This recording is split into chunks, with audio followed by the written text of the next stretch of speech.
जय हिंद दोस्तों। India is now on second rank. ये बात सुनकर आपको काफी अच्छा लग रहा होगा कि इंडिया चलो सेकंड रैंक पर आया, इंडिया ग्रो कर रहा है।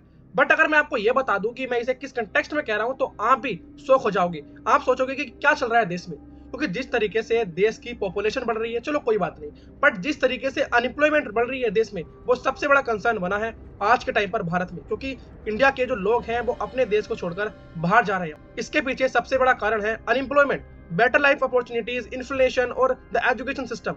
काफी बड़ा कंसर्न है इंडिया के सामने, जिसके वजह से इंडिया के बहुत सारे लोग अब्रॉड जा रहे हैं, वहां पर शिफ्ट हो रहे हैं ताकि वो एक अच्छी जिंदगी जी सके। देखो, रिसेंटली एक रिपोर्ट आई है जिसमें यह पता चला है कि इंडिया अब सेकंड लार्जेस्ट सोर्स बन चुका है यूएसए में नए सिटीजन के लिए। यानी जिस तरीके से इंडियंस यूएसए जा रहे हैं उनकी संख्या दिन ब दिन बढ़ती जा रही है। और 2022 में 65,960 इंडियंस ऑफिशियली सिटीजन बन गए हैं यूएसए के। 2022 के हिसाब से आई एक रिपोर्ट है, सीआरएस रिपोर्ट, उसके हिसाब से सबसे ज्यादा लोग मेक्सिको के जाते हैं यूएसए में और वहां की सिटीजनशिप लेते हैं। तो उसके बाद इंडिया, फिलीपींस, इवन चाइना भी इंडिया से काफी नीचे है इस मामले में। ये तो बात हो गई उनकी जिन लोगों ने यूएसए में अपनी सिटीजनशिप ले ली है। एज पर 2023 28 लाख से भी ज्यादा फॉरेन बोर्न अमेरिकन नेशनल्स जो इंडिया से थे वो यूएसए में थे, जो कि कंस्टिट्यूट करता है सेकंड लार्जेस्ट नंबर। दूसरे नंबर पर आता है मेक्सिको, जिसका जो नंबर है वो 1 करोड़ से भी ज्यादा है। 1 करोड़ से भी ज्यादा फॉरेन बोर्न अमेरिकन नेशनल्स वो मेक्सिको से है। उसके बाद चाइना आपको देखने के लिए मिलेगा। बट आज के टाइम पर जो यूएसए की पॉपुलेशन है अप्रोक्सीमेटली 333 मिलियन, उसका 46 मिलियन जो लोग हैं वे फॉरेन बोर्न पर्सन है। यानी इतने लोग यूएसए के नहीं है, वो दूसरे कंट्रीज से आए हैं और यूएसए में शिफ्ट हुए हैं। और ये यूएसए की टोटल पॉपुलेशन का 14% कॉन्स्टिट्यूट करता है। एज पर 2023 2,90,000 इंडियन बोर्न फॉरेन नेशनल्स को ग्रीन कार्ड मिल गया था। ग्रीन कार्ड मिलने का मतलब है कि उनको लीगल परमानेंट रेजिडेंसी मिल गई थी। बेसिकली इसके लिए एक पर्टिकुलर टर्म होती है नेचुरलाइजेशन। नेचुरलाइजेशन एक ऐसा प्रोसेस होता है जिसमें एक कंट्री का सिटीजन दूसरे कंट्री में जाके वहां पर एक लीगल परमानेंट रेजिडेंस ले लेता है और उसके बाद वो वहां पर रह सकता है लीगली।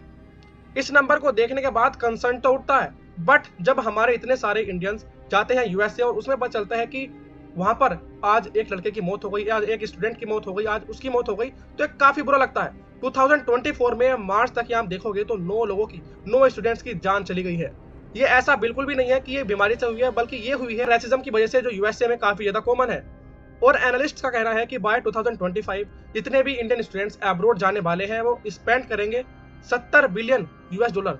70 बिलियन यूएस डॉलर कोई छोटा अमाउंट नहीं है। इस अमाउंट से इंडिया काफी ज्यादा डेवलपमेंट कर सकता है, बट इतना सारा अमाउंट जब हम फॉरेन कंट्री में इन्वेस्ट करेंगे इसके वजह से किसको फायदा होगा? ऑब्वियसली फॉरेन कंट्रीज को और इंडिया को तो इसके नुकसान ही खेने पड़ेंगे। जिस तरीके का इंडियन एजुकेशन सिस्टम है वो काफी डिफरेंट है। जो लोगों की नीड्स है, लोगों का एक्सपेक्टेशन है, हार्ड वर्क करने के बाद भी उनको जॉब नहीं मिलती है, तो लोग एक जगह से दूसरी जगह माइग्रेट करते हैं।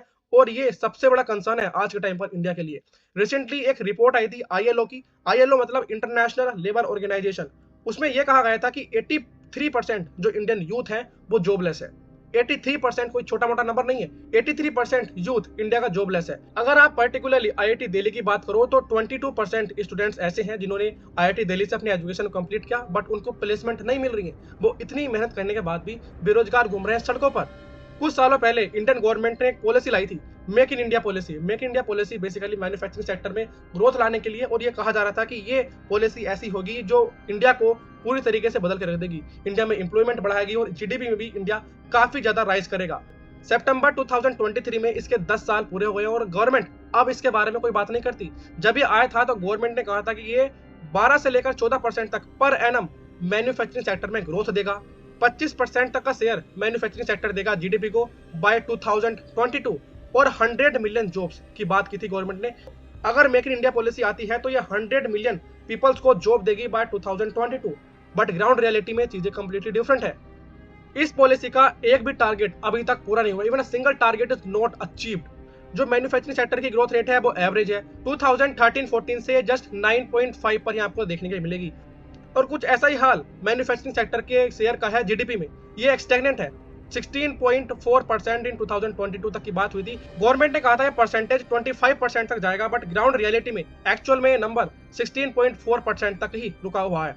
ये तो बात हो गई जीडीपी की, मैन्युफैक्चरिंग सेक्टर की ग्रोथ की। बट सबसे बड़ी बात जो गवर्नमेंट ने वादा किया था कि 100 मिलियन जॉब्स को वो लाएंगे, अब आप देखोगे 2016 से लेकर 2021 तक जो टोटल जॉब्स थी मैन्युफैक्चरिंग सेक्टर में वो आधी हो गई है। इवन मेक इन इंडिया के 10 साल पूरे होने के बावजूद भी जो मैन्युफैक्चरिंग सेक्टर में वर्क फोर्स थी वो डिक्लाइन कर चुकी है। 2011 और 12 में ये वर्क फोर्स होती थी 12.6% और अब आप देखोगे 2021 और 2022 में ये जस्ट 11.6% है। और गवर्नमेंट कह रही थी कि मेक इन इंडिया पॉलिसी से जो इंडिया के अंदर एम्प्लॉयमेंट है वो राइज करेगा। इसी की वजह से बहुत सारे इंडियंस अपना आप को इंडिया में सिक्योर नहीं पाते, अपनी लाइफ को बेटर नहीं देख पाते, तो वो आगे जाते हैं दूसरे कंट्रीज में। जैसे आपने सुना होगा कुवैत, एक छोटा सा कंट्री है बट काफी वेल्दी कंट्री है, उसमें इंडिया के 1 मिलियन से भी ज्यादा रेसिडेंट्स रहते हैं। एक काफी बड़ी बात है, 1 मिलियन से भी ज्यादा रेसिडेंट कुवैत में रहते हैं। बट अगर आप देखोगे कुवैत को, तो एक कुवैती दिनार इंडिया के 270 रुपीज के बराबर है। बताओ, आप खुद सोचो कि अगर हमारी इंडियन करेंसी की वैल्यू इतनी कम होगी तो कंट्री में चीजें तो बेकार होंगी, अनएम्प्लॉयमेंट बढ़ेगी, इन्फ्लेशन बढ़ेगा, ये तो काफी कॉमन चीज हो जाएंगी अगर ऐसे ही सब कुछ चलता रहा तो। अगर आपके पास 10,000 रुपए है और आप कुवैती करेंसी में इसको कन्वर्ट करना चाहते हैं तो बस आपको 36.98 कुवैती दिनार मिलेगा। आप कह सकते हो आपको 37 कुवैती दिनार मिलेगा। तो देखो इंडिया की जो करेंसी है उसकी वैल्यू कितनी ज्यादा डिक्रीज हो गई है। बट सबसे बड़ी बात यह है कि ऐसा हो क्यों रहा है। हमने ही अपने लीडर को चुना है और हमारे सामने ये चीजें खड़ी हैं, गवर्नमेंट वादा कर रही है कि इन सबको करेगी, बट होता क्या है, ग्राउंड रियलिटी में हमें चीजें जो देखने के लिए मिलती हैं वो कंप्लीटली डिफरेंट है। और आज हमारे पास वो अपॉर्चुनिटी है, हमारे पास राइट टू वोट है और आप अपने वोट से ये चीजों को बदल सकते हैं। आप अपना वोट उस कैंडिडेट को दो जो आपके लिए कुछ करे, धर्म के नाम पर आपको गुमराह करने की कोशिश ना करे, क्योंकि ये सबसे बड़ी प्रॉब्लम है इंडिया में कि लोगों को गुमराह कर दिया जाता है the time of election, but election के बाद चीजें कंप्लीटली डिफरेंट हो जाती है, कोई किसी की बात नहीं करता। और यही चीज है जो हमें ध्यान में रखनी है और उसके बाद वोट करना है। So good luck, vote for rising India. जय हिंद।